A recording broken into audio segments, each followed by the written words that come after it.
Hello, Lisa here. Welcome back to my channel and welcome to the first ever Tarot by the Book. Now this is a new series that came about out of a desire to share with you guys a week ahead reading that you can actually use as a general reading for yourself, should it resonate, for the upcoming week, but also to share with you the process of reading with a deck and also referring back to the guidebook and seeing what the guidebook for that particular deck has to say about it. So I really want this to be a learning opportunity, but also an opportunity to see how a deck works in real time, like how it reads, and to see how maybe what I might pull from it intuitively, and then compare that with sort of the artist's intention or the author's intention for this deck. So for this first week, what I've done is I'm randomly selecting a deck to use with this series. And because I was feeling lazy and didn't want to go to a random name generator, I just asked Peggy to come into my room and randomly select a deck from among my tarot decks hanging on the rack. And this was the bag that she selected, which is holding my trimmed version of the Star Tarot by Cathy Mclelland. This is a really, really vivid and beautiful deck. And it's funny that she selected this one because this was actually one of the decks that I mentioned I wanted to work more with in 2020. So it'll be kind of fun to see how this goes. I've actually never used this deck for anybody else or for a reading for a client or a general collective reading like the one I'm about to do here. But I really love the gorgeous colors in here. I feel like I need to spend more time studying this deck to know what all the symbols are, but we're going to dive into that together at the end of this video to really look at what the book has to say about each card. Now I'm going to do a 3-card reading for the week ahead for the collective.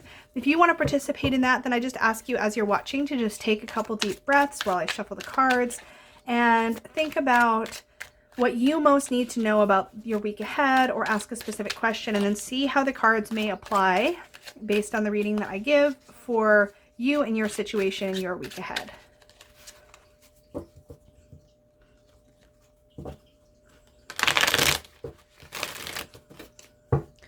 Just gonna hit these with a bit of smoke from my cleansing herb bundle here. And we're gonna give it one more shuffle, and I'm gonna draw 3 cards for our week ahead. Card number 1 is going to represent the energy of the week ahead. Card number 2 is going to represent an obstacle that some of us may face in the week ahead. And card number 3 is going to be your action or your advice for the week ahead. So the energy of the week, we have the Page of Earth. For the obstacle in the week ahead, we have the 9 of Wands. So Earth being pentacles or coins. We'll have to check the book to see what the artist calls them. And our advice for the week is 8, which is, I believe, the strength card in this deck. Or no, that's not 8. That's 13. That's the death card. So I've written actually on these with Sharpie because I trimmed all the borders off. So that is the death card. So before I dive into the book, I'm just going to look at these and read them intuitively. Looking at the energy of the Page of Earth, we have somebody who's sort of connected to life and the world around her and is able to be resourceful with those energies that she already has the ability to tap into. As a general collective reading for the week ahead, I would say that this is telling us that the energy of the week ahead is going to be to really be grounded, to be present in our everyday lives. We're going to have an opportunity to really pay attention and make the most of what is already surrounding us energetically. So pay attention as you move through the week. This is sort of what I would take for a general energy of the week. Pay attention to little helpers that come through, whether it's a synchronicity that seems to propel you in the right direction, or an offer of a friend to do something nice for you. But pay attention to all those little things that come up to make your life easier this week, and let yourself be present and accept those as they come through. I have a feeling there's going to be a few little helpers coming through for some of us this week, and that's the overall energy, is to be really grounded, to be really present, and to maybe allow some of that helpful energy to come through. When we're looking at the obstacle for the upcoming week, we're looking at the 9 of Wands. This is really funny because this is the alchemical symbol for water. I'm going to actually just check this one because this looks like the 9 of Wands to me, which means I drew that on wrong, which kind of cracks me up, but I've never noticed that before. So we're going to just take a quick little look. I'm not going to read anything. I just want to make sure that that is the 9 of Wands. Yep, that's the 9 of Wands. So I have to fix that. Pro tip, because I'm going to fix it right after this video. if you've written on a card with Sharpie and it's a very glossy card like this one is, I'm able to usually take a little bit of nail polish remover. I do this very, very quickly. And I just lightly dampen to take that off. And then I really, really quickly wipe it with a clean, dry cloth to make sure any residue from the remover is off right away so it doesn't eat into the finish of the card. But that's how I'm going to fix that, because that is the alchemical symbol for water. That's really funny. Anyway, back to our reading. So this is the obstacle for the week ahead. So some of us are going to be facing some exhaustion and that feeling of sort of being really run down, particularly if you're working on a project or trying to finish something. You're going to be at that point where it's like you're just in the final stretch. You're kind of worn down. You're kind of tired. Maybe part of you wants to just kind of give up and walk away. But you're going to really need to dig in and stay strong and sort of see that through. So this is the obstacle you're sort of facing, is that exhaustion. And you're going to have a choice when that exhaustion hits to give into it and to just sort of walk away and let it fizzle, or to really push through and hold your ground for the rest of the week with whatever it is that you're working on. So that is our obstacle. And finally, our advice is the Death card. This is such a beautiful Death card. What really stands out about this is the Phoenix energy, as well as this gorgeous bright light that this figure of death seems to be holding. And we also have this sort of body of this celestial being showing this sort of cycle, or at least that's what it's making me think of, as the cycle of life and death and rebirth. And the Phoenix also is a representation of that same cycle. Our advice for the week has to do with what we need to release in order to flourish, or in order to blossom.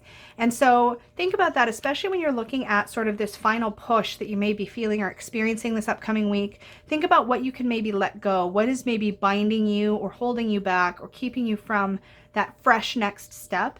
And really think about allowing or releasing the grip. Because a lot of times death is really telling us that there's something we need to let go of that's difficult for us to let go of. We want to cling to it. We want to hold on to it.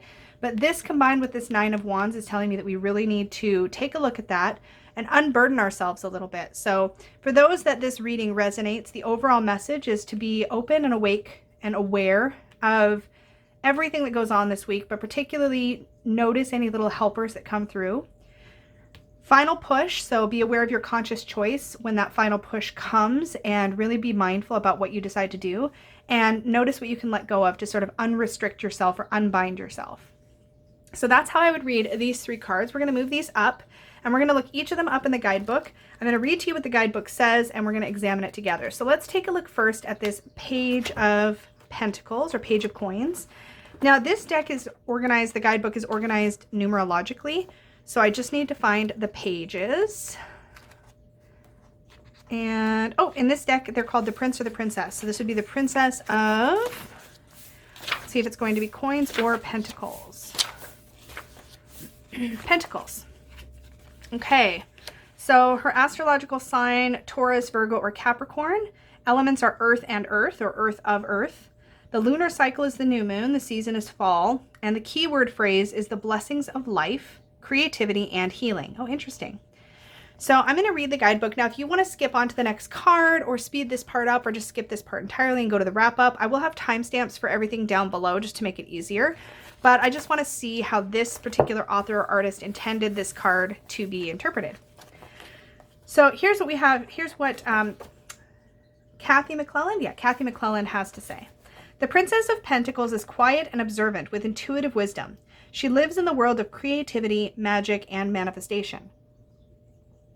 The princess is familiar with the realms of the subconscious and dreams. She has deep appreciation, love, and respect for nature. She sees and feels the magic in ordinary life. The princess has the ability to pass through the magical veil of the earthly realms, bringing back lessons that only Mother Earth teaches. Her body channels and transforms the light of the divine into earthly creations. Her intuition listens to what the body needs. The princess is a gifted healer, using plants from her environment to purify and bless the body. She is grateful for the opportunity to experience, evolve, and manifest divine creativity in the physical. She reminds us every step we take on earth is a gift and a blessing. The Princess of Pentacles gently awakens the soul self into consciousness, remembering the messages and visions of the dream time. She thrives on the divine source that continually inspires and nurtures her physical being.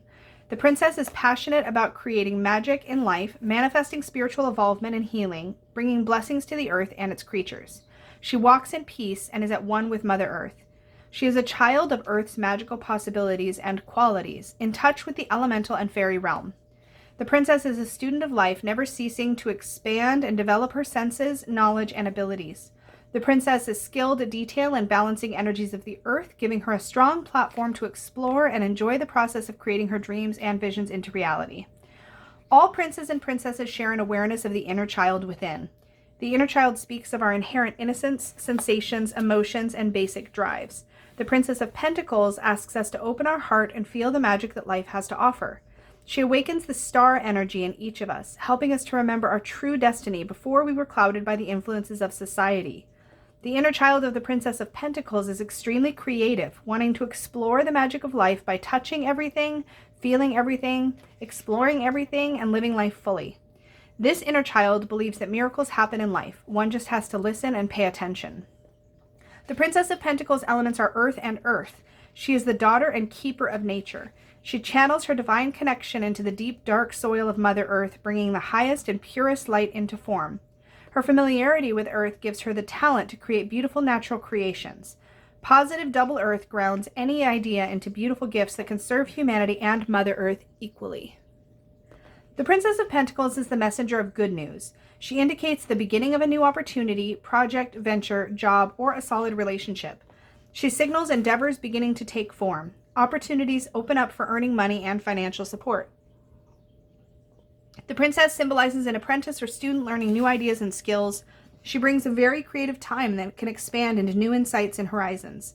She can indicate pregnancy or birth of new projects, child ideas, and identity. In relationships, she brings a romantic partnership that has matured, an engagement, or a proposal.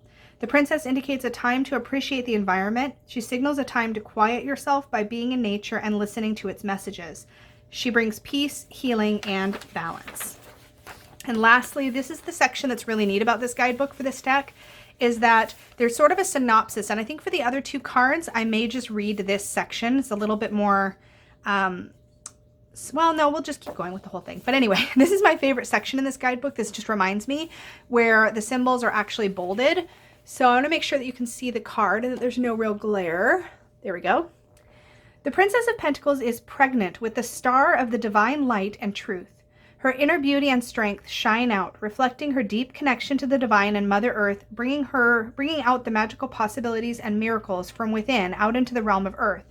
Her dress symbolizes the cosmos within her. Her tattoo spirals, which are here on her upper chest, speak of cycles of life and the universe. The apple blossoms in her hair symbolize purity, love, and grace. The new moon medicine wheel sits at her third eye of perception, with the star of humanity and divine are at the center. The tree to her right has the symbols of earth and the new moon. Oh, here. Has the symbols of earth and the new moon carved into the bark. The trees symbolize the link between heaven and earth and sacred knowledge.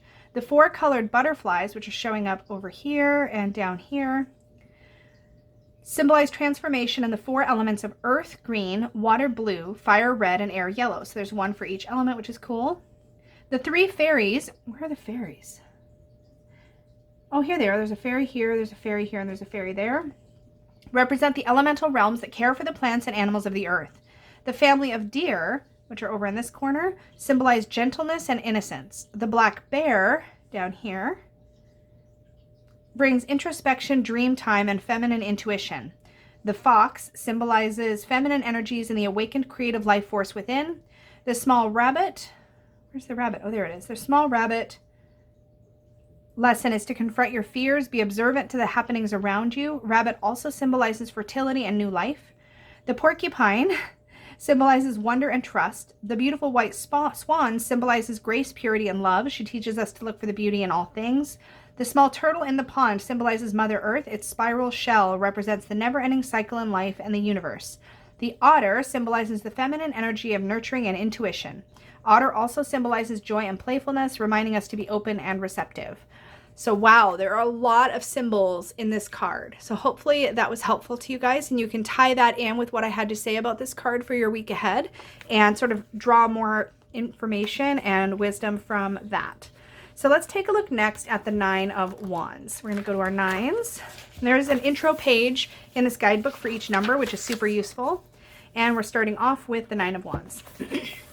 So astrologically, This is Sun and Moon in Sagittarius, 10 to 20 degrees Sagittarius, mutable fire, second decan, love and soul, exploration. The lunar cycle is the solar eclipse, and the keyword phrase is the wounded warrior. When the Nine of Wands enters, your journey has taken you through some difficult and traumatic times, leaving you weary and battered.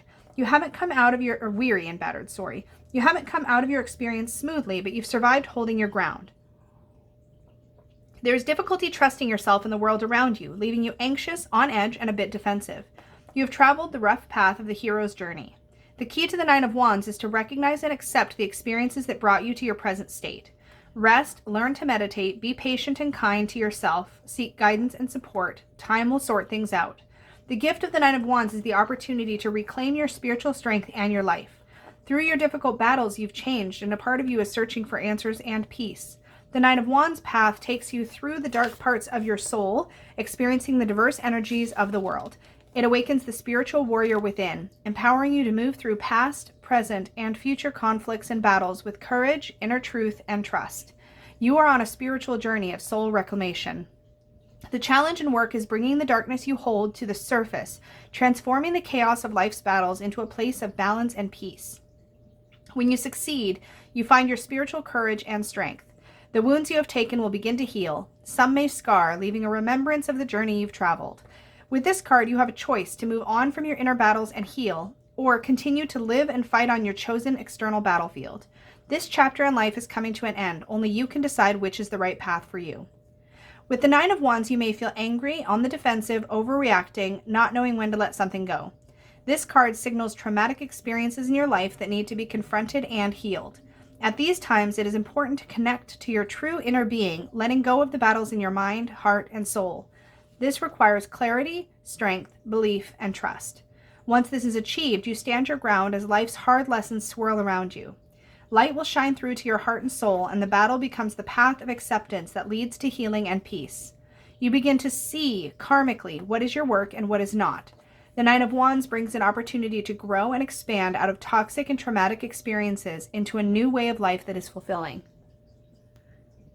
In the image of the Nine of Pentacles,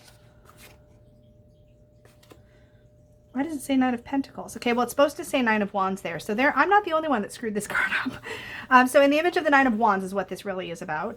A druid knight holds the central staff, the ninth staff. The staff symbolizes the center path of the tree of life, representing the marriage between heaven and earth.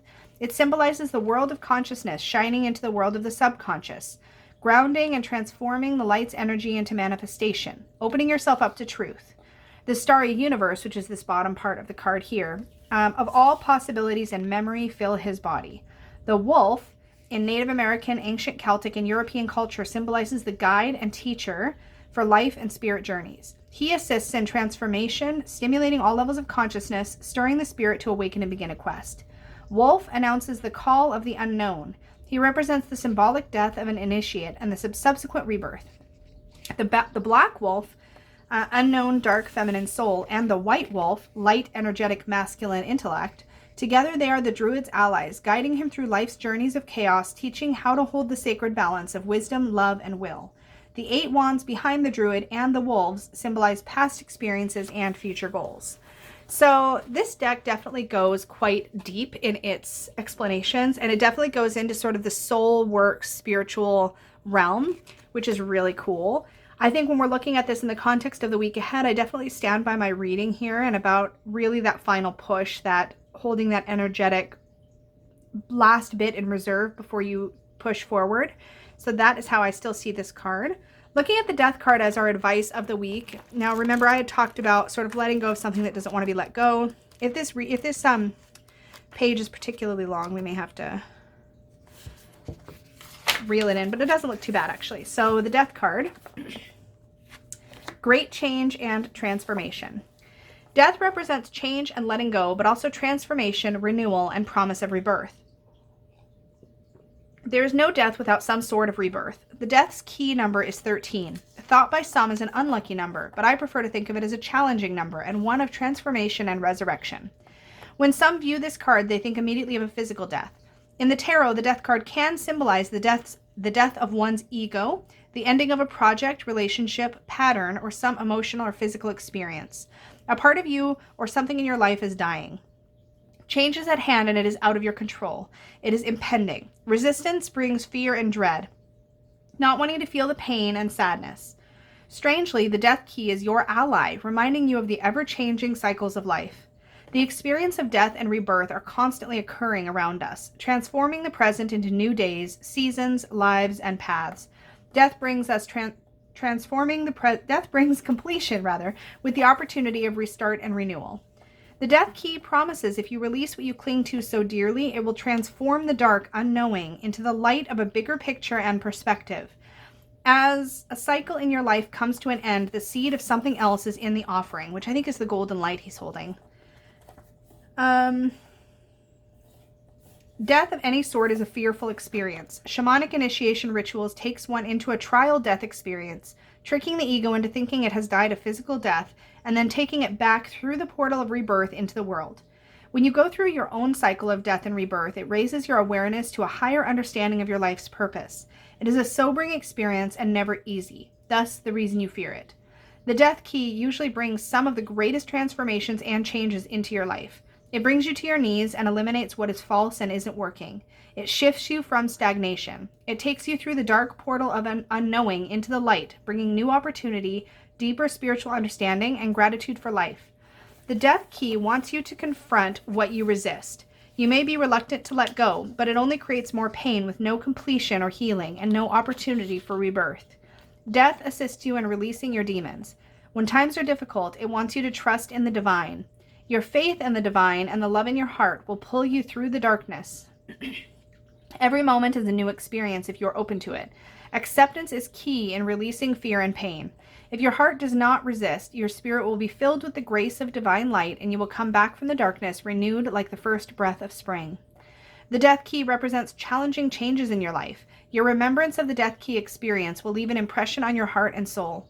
As the waves of healing, love, and time slowly soothe the pain of the dark void within, your life can shift to embrace all, the light and the dark, and in your soul you will know you are richer for it.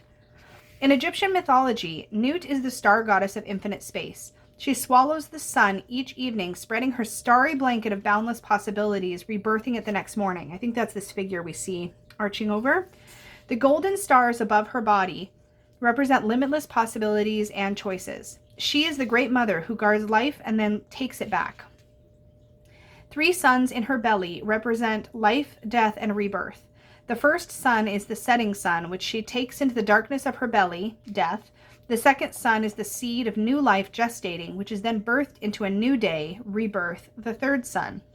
Nut carries a starry portal with the phoenix. The golden phoenix represents rebirth out of its own ashes of death.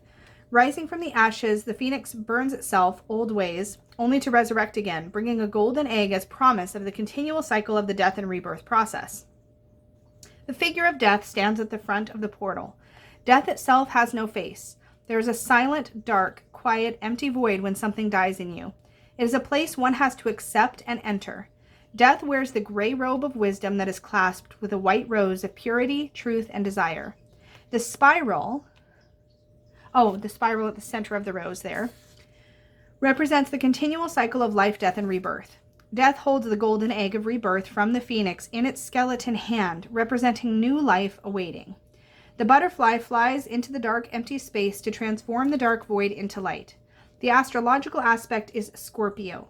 Powerful and intense Scorpio feels at very deep levels, challenging one to dig deep and find personal truth, thus to forge ahead with a brave heart when facing difficult life changes. Other symbols associated with Scorpio are the eagle, symbolizing spirit, and the snake, symbolizing regeneration. So that, my friends, is the Star Tarot and our week ahead reading for the collective.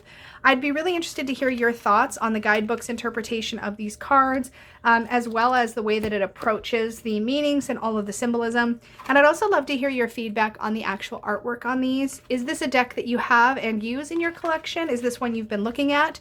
I do know that this is to be republished in 2020 in a borderless format, which I'm really excited about. I did trim and edge my copy, as you can see here, which I love, but it does make some of the details a little bit smaller. So I'm hoping the new borderless edition will be in a more standard tarot size, or at least larger than the trimmed version that I have here.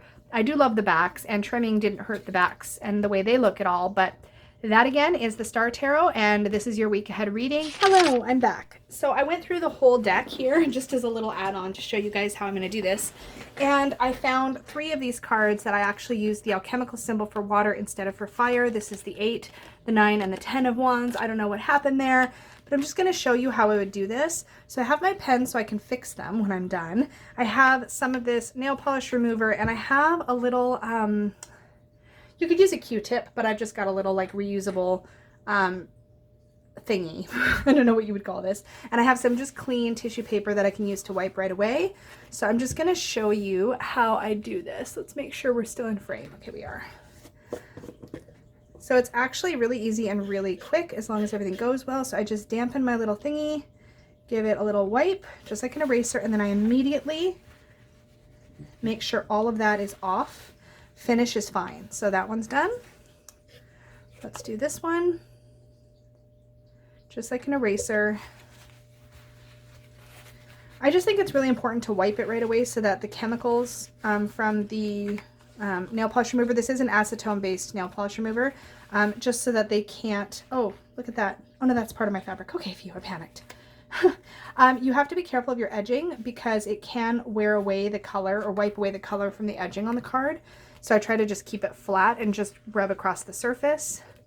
And my last one here, little eraser and a wipe.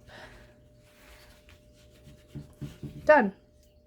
So now I'm just going to dry that off, cap that because nobody needs to be breathing that longer.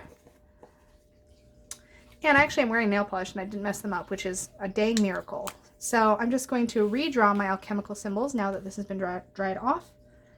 So there's fire, fire. So funny that I found that mistake, and fire.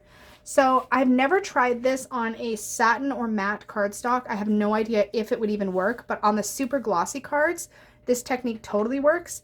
I've had to fix some of these before when I was first marking them, and I also had to redo a bunch of my Mary L first edition cards when I was doing this same sort of process where I trimmed all the borders off and then wrote the symbols and Roman numerals and stuff like that on those cards because I'd made a couple mistakes and I needed to fix them. So Sharpie does dry very quickly. I like silver Sharpie for marking up cards because it seems to show up the best on all the different colored backgrounds. It seems to show up better than gold.